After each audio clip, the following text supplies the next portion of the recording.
Today for language, we're going to work on subject and object pronouns. So you should have your book open to page 231, 232. That's what we're working on today. We're going to do page 231 together.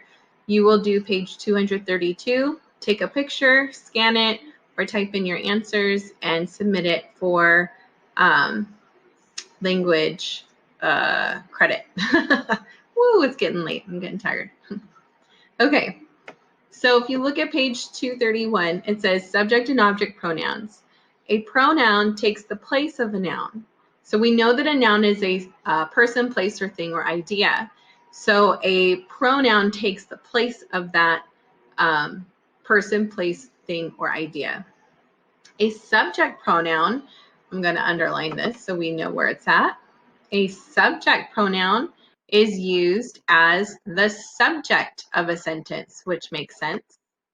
Where an object pronoun, I'm going to change colors here.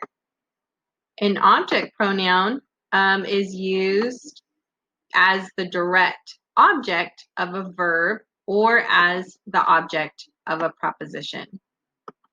Okay, it is important to use them correctly when speaking and writing. And honestly, it kind of becomes very robotic because once you realize like, oh, hey, I've been doing this whole time. So then subject and object pronouns are like, oh, I didn't even realize I was doing it, and I was doing it because it is part of our English, not only speaking, but grammar that we use every day. So here's your subject. I am learning about the Mongolian ruler Genghis Khan.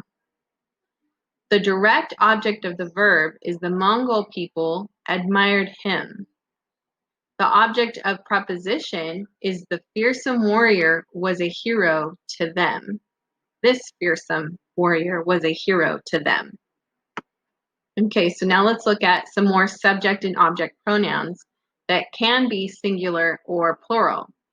So singular subject pronouns would be I, you, he, she, it. Some plurals would be you, we, they.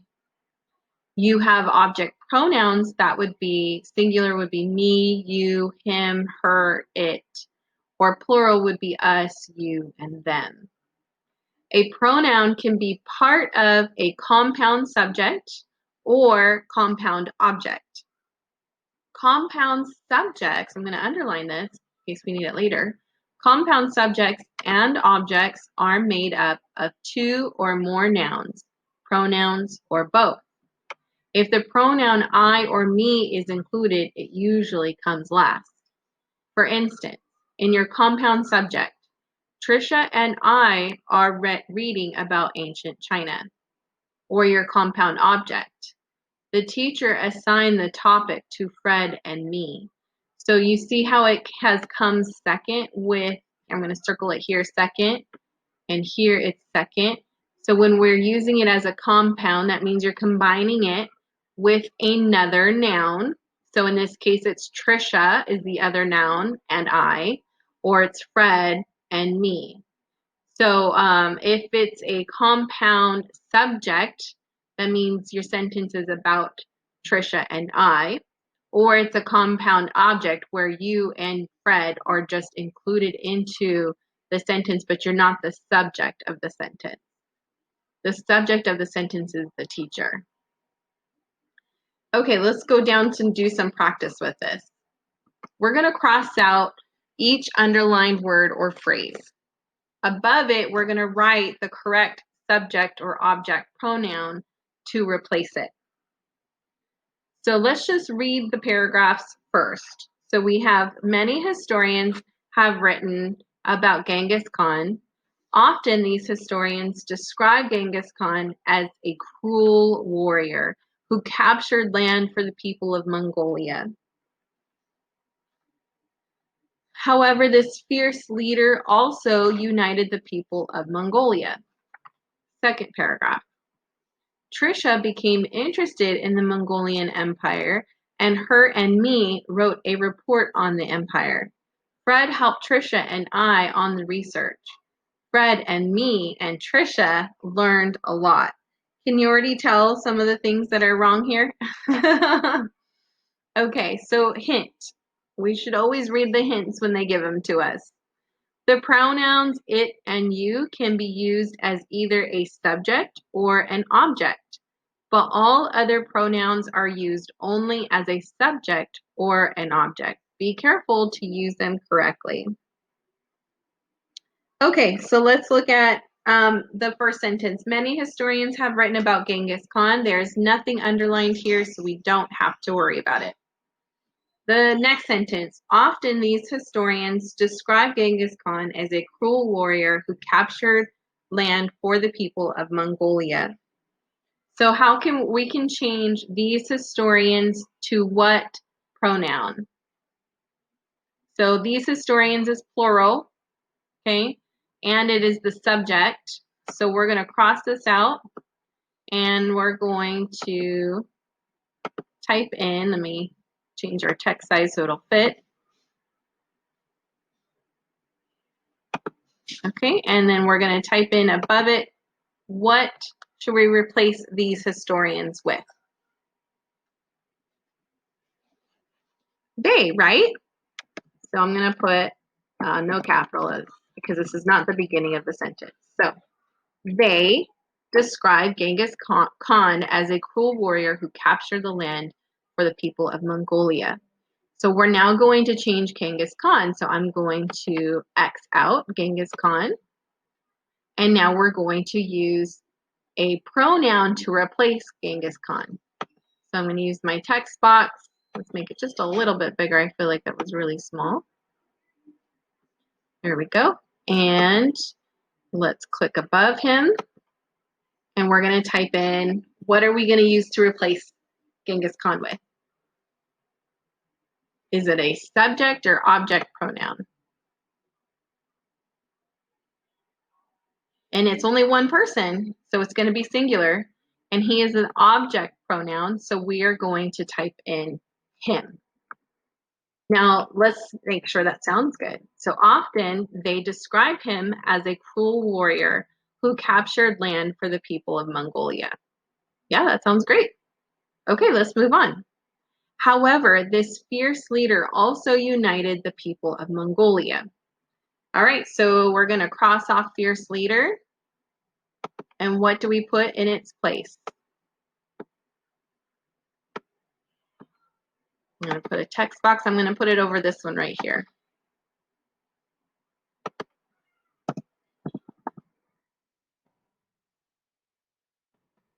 Come on. I'm going to do a little bit higher this time.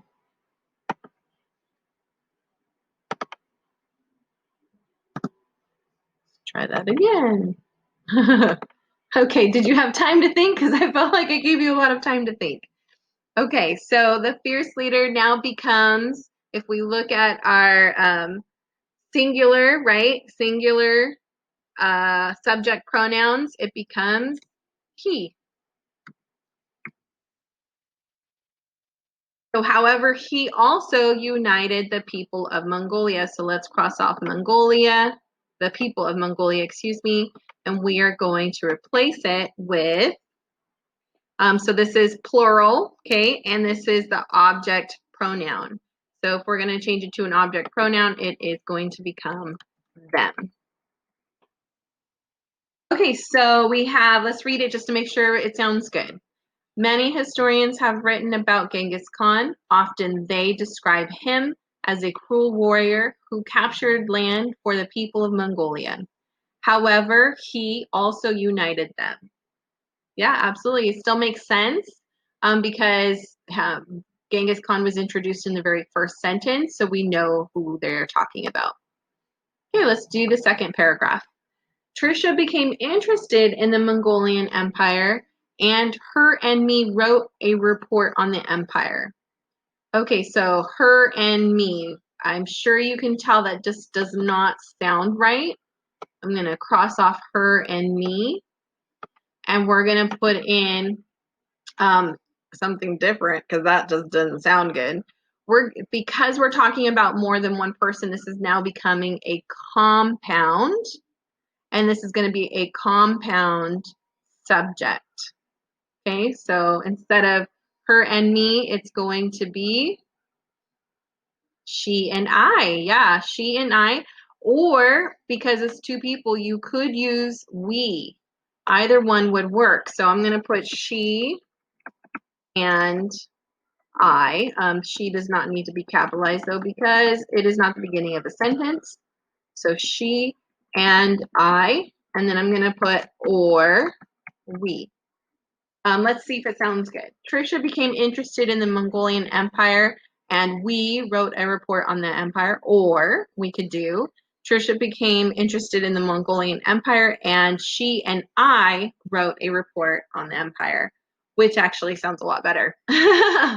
Okay, next is wrote a report on the empire. So we want to change the empire to it is a place. It is a singular place, so we want to use it as a subject pronoun, and we are going to cross this out. It becomes, since it's a place, it becomes it. Let's see if that sounds good. Trisha became interested in the Mongolian Empire, and she and I wrote a report on it. Yep, absolutely, that works. Okay, Fred helped Trisha and I on the research. Okay, so Fred helped Trisha and I. We can, Trisha and I absolutely does work. It does, especially because that's what we've been talking about with our compound subjects. But we could also change it to something else. We can't change it to we, but we can use another plural form. What could we use? So I'm going to cross this out and we're going to put in, anyone figure it out? Us. That helped us on the research. Okay, the last one, I'm sure you can tell, definitely did not sound good. Fred, me, and Trisha learned a lot. That's not how we usually speak, nor is it how we write. So I'm going to cross that out. We've got plural, we've got compound. So what are we going to change it to? Anyone say we? Yeah, we could definitely do we because you're included in it. Me is part of it. So we could definitely say we.